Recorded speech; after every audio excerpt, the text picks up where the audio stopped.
Hey everybody, my name is Mohammed Salem and this is my first video report for Professor Levinson's Digital Media and Public Responsibility class. My research topic is to study the development of the modern relationship between Islam and Judaism as a result of the Palestinian-Israeli land conflict and how it is reflected on Twitter. First, I'll talk about why this land is so important to both Jews and Muslims. The land on which Palestine and Israel currently stand is the birthplace of Abrahamic and monotheistic religions, with Judaism being the first, followed by Christianity and Islam.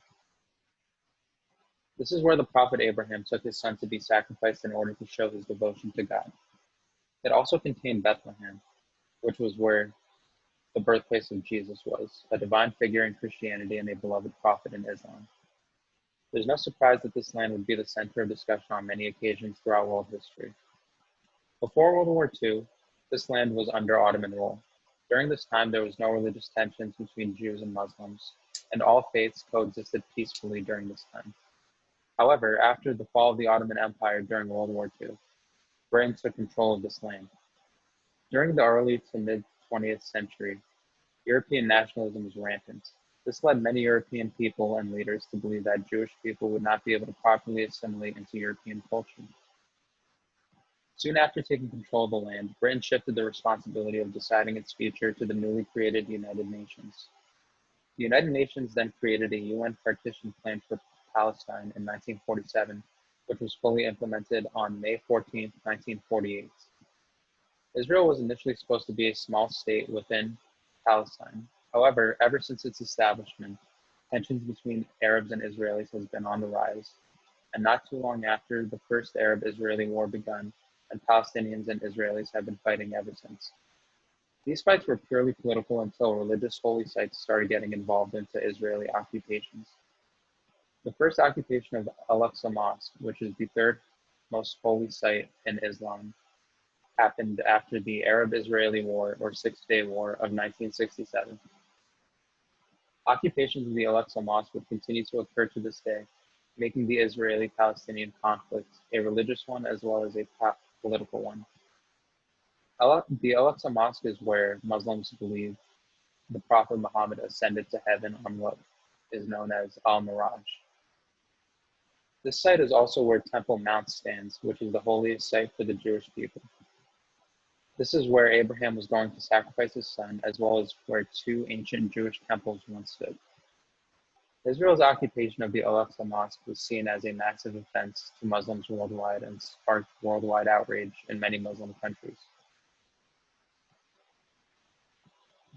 Israel, however, is not the only country that enforces violence against its adversary.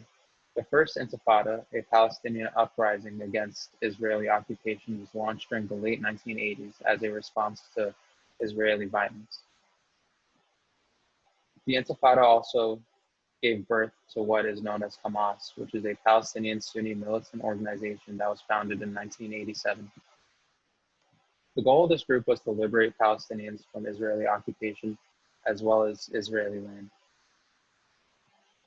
However, Hamas soon after orchestrated many suicide bombings in Israel, as well as firing rockets directly into Israel on many occasions, which is also continued to this day.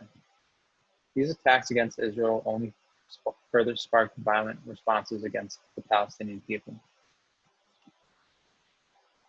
Since Twitter was founded on March 21st of 2006, many Muslims and Jews used the platform to discuss their views on the Israeli-Palestinian conflict. Many Jewish organizations on Twitter condemn the state of Israel, often comparing it to an apartheid.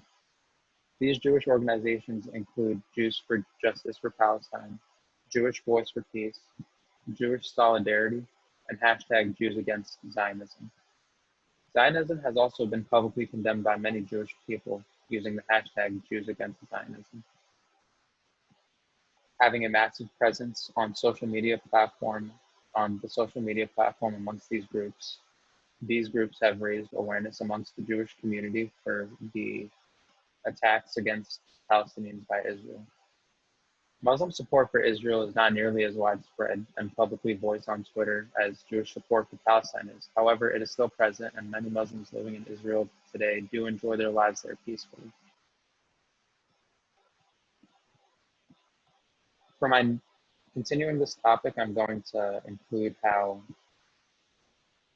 the rhetoric of American presidents throughout the past few decades influenced the tensions between Israelis and Palestinians, especially how American solidarity with Israel is often compared to solidarity with America.